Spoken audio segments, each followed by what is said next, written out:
আসসালামু আলাইকুম। আবার হাজির হলাম আপনাদের মাঝে। আজকে একটা ব্যতিক্রমধর্মী ভিডিও। ছেলে মেয়েদের নিয়ে ঘুরতে বের হয়েছিলাম। মাঝে মাঝে বের হওয়া হয়, আর একটু দেরি হয়ে গেলেই তো তখন মেয়েদের আর ছেলেদের দিকে তাকানো যায় না। তো গত সপ্তাহ থেকেই মেয়ে বলছিল বাবা বেড়াতে যাবো। তো গত সপ্তাহে সময় পাইনি, সেই সুবাদে এই সপ্তাহে বের হলাম। এই সপ্তাহ বের না হলে কথা বন্ধ, একদম ক্লিয়ার বলে দিচ্ছে। তো সেই লক্ষ্যেই সবাইকে নিয়ে ঘুরতে বের হলাম। শুধু ঘোরাটাই মুখ্য উদ্দেশ্য না, এদের ঘুরতে বের হওয়ার পর যে তাদের যে হাসি, তাদের যে উৎফুল্ল, এটা দেখা দেয় আসলে মেন। যাই হোক, বাড়ি থেকে বের হলাম, রওনা হয়ে আমাদের মোড়ে আসলাম। মোড়ে থেকে গাড়ির জন্য ভাবলাম যে এখানে দাঁড়াবো না, হাঁটতে হাঁটতে গাড়ির জন্য হাঁটি। তো হাঁটতেছিলাম, কিন্তু আর গাড়ি দেখা পাইতেছিলাম না। এমনি শত শত গাড়ির জন্য হাঁটা যায় না রাস্তা দিয়ে। তো বিকেলবেলা গাড়ি কম চাপ থাকে। তো সে সময় হঠাৎ করে মেয়ে বললো, বাবা আমি হাঁটতে পারতাছি না। রাস্তায় এক প্রকার বসেই বললো যে আমি হাঁটতে পারতাছি না, তুমি গাড়িতে ওঠাও। তো অনেক চেষ্টা করার পর, অনেক দূর যাওয়ার পর গাড়ি পেলাম। গাড়িতে উঠলাম। গাড়িতে উঠে অনেক সবার মুখে হাসি, মনে হইতেছে যে ঘুরতে যাইতেছে না, বাড়ি থেকে বের হওয়াটা মনে হয় যে তাদের কাছে আলাদা একটা আনন্দের ব্যাপার। তো মেয়েটা হাত দিয়ে সারাদা আমাদের বাড়ি দেখাচ্ছিল, কারণ আমরা এই পাশ থেকে আসলে সোজাসুজি আমাদের বাড়িটা দেখা যায়।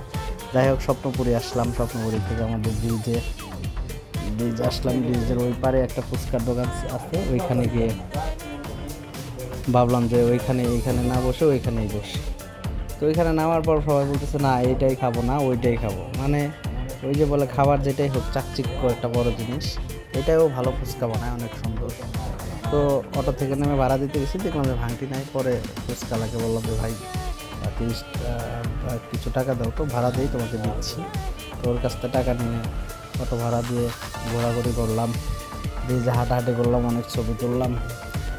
মানে তাদের হাসি, তাদের মুখে হাসি লেগেই ছিল। আর আমার ভাইসটা তো লাফালাফি, সে মনে হইতেছে যে প্লেনে উঠছে, আকাশ দিয়ে উঠতেছে।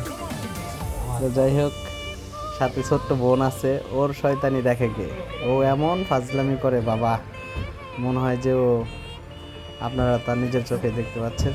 যাই হোক, ওইখান থেকে আমরা ওই ফুচকার দোকান থেকে আবার ব্যাক করে আসলাম স্বপ্নপুরীতে। স্বপ্নপুরী আমার টাওয়ার, আমাদের পরিচিত লোকেরই রেস্টুরেন্ট। বসলাম, সবাই আলোচনা করলো কী খাবে। লাস্টে ডিসাইড হলো যে না, ফুচকাই। আমার বড় ভাস্তি, আমার মেয়ে প্রথমে বললো যে কোকাকোলা আগে খাবো। বললাম ঠিক আছে খাও। সবাই ডিসাইড করলো ঠিক আছে ফুচকাই খাই। তো সবাই ফুচকা খেলো। আসলে রেস্টুরেন্টের লোকেশনটা এখন অনেক সুন্দর হয়েছে, চারপাশে বর্ষার পানি ঢুকেছে, অনেক মনোরম একটা পরিবেশ। ভাতিজা আলাদা জায়গায় বসে একা খাচ্ছিল। তো খাবার পরেও জিজ্ঞেস করলাম যে আরও খাবা নাকি, পরে বললো না আর কিছু খাবো না। তারপর আমি আবার এইদিকে শহীদ কাকা ছিল, আমার এক বড় ভাই মানিকগঞ্জ থেকে আসছিলো, হুট করে দেখা তাদের সাথে। তো তাদের সাথে এখানে বসে আমি চটপটি খেলাম। খাওয়া শেষ করে বের হলাম। তারপর কিছুক্ষণ ঘোরাফেরা করে আবার অটো ধরলাম। অটোতে নানা ধরনের কথাবার্তা, হাসি মশকরা।